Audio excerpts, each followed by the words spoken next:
Oh, nice. Hey guys, that's a nice picture. Photographer Becky Field may not speak the native language of most of the people that end up in the pages of her books, but that doesn't stop her from making sure their stories are heard. There you are, page 10. We are a country of immigrants. Unless you're indigenous Americans, Native Americans, we all have got some kind of immigration story. So I think we need to protect that. That's part of our culture, part of our color, part of our strength. In her latest book, Finding Home: Portraits and Memories of Immigrants, Becky's photographs are accompanied by personal, rich, and often painful stories of resilience, determination, and a journey to a new home here in New Hampshire. I have two sons, 11 and 7 years old, and they have read his story in the book. And we have been telling who we are, and both of them are born here, and we are having a hard time to tell about our story and how we have come from. But the book has really helped them to see that, okay, reading that book and my father's interview in there is helping my children to see that, okay, what Bhutan is all about. My overall project is called Different Roots, Common Dreams. And the reason for that is to focus on the idea that yes, we have a different family heritage. We have maybe a different language, a different religion, a different way of dressing, different foods. But we all have the same common dreams. Your hair is gorgeous. Thank you. So how are you? I'm fine. You doing okay? Thank you. I came here, it was December, I remember, because I think it was right before Christmas. Yes. And I walked into her living room and it was covered with blinking colored lights all going off. It was really wild. It was very interesting photographing in that room. It was in that Manchester home that Becky heard Aissata's story.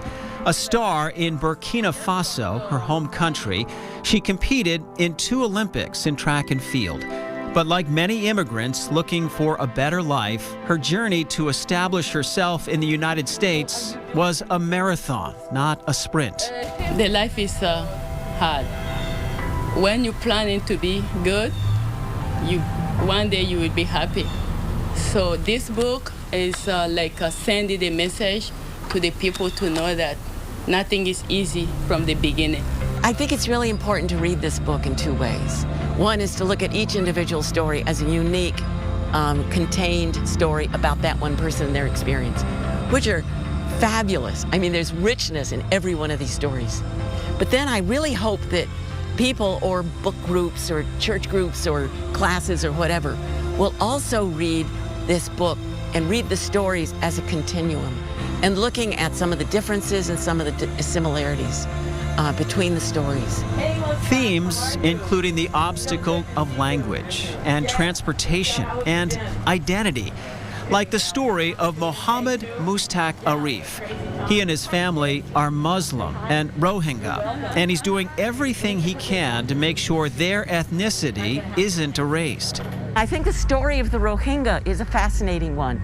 This is an ethnic group out of Burma, also known as Myanmar. And Mustaq can tell us more about this, but it's an ethnic group that the UN considers to be one of the most endangered and oppressed ethnic groups in the world. If I'm telling my story in this book, so a lot of people will be learn who are the Rohingya, where they are from, what's going on. It's really important to me in this book that people have the opportunity to see that immigrants come here for the purposes of supporting our communities, and that we should feel thankful and grateful and welcoming to people that come from other countries and other cultures to come to New Hampshire and find home. You have a nice garden here. Thank you. Samba Halkos lives in Manchester. She won the Green Card lottery in 1994. But that meant leaving her 2 children behind in the Democratic Republic of the Congo, while she came to New Hampshire to work towards a brighter future. Now, she works to help other immigrants start their new life here. I think it's really important to note that these are in the words of the people like you. You know, I wasn't telling your story. You were telling me your story. Yeah. And that's so important because I don't think it's right for me to tell other people their story. You know, they should tell their story. She hopes her story will help others understand the struggle and the hurdles that face immigrants in this country. What I hope they will take away is the struggle for the single mother all over the world. That is my dream, to help the single mother. Hi, Sandra. How are you? It's good to see you this morning. Yes, yes. Virtual hug. Reverend Sandra Ponto goes above and beyond to help the over 2,000 Indonesian immigrants in southern New Hampshire.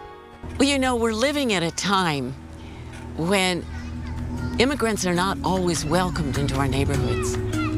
Local and national arguments are often laced with hate and violence and disparaging comments. Our country is closing not only our borders, but our jobs, our social services, our neighborhoods. And this is not only bad for the immigrants, it's bad for our communities. Because as we've heard in some of these stories, how valuable immigrants are to our economy. They're entrepreneurs, they're inventors, they're leaders. We're trying to contribute good things to the community.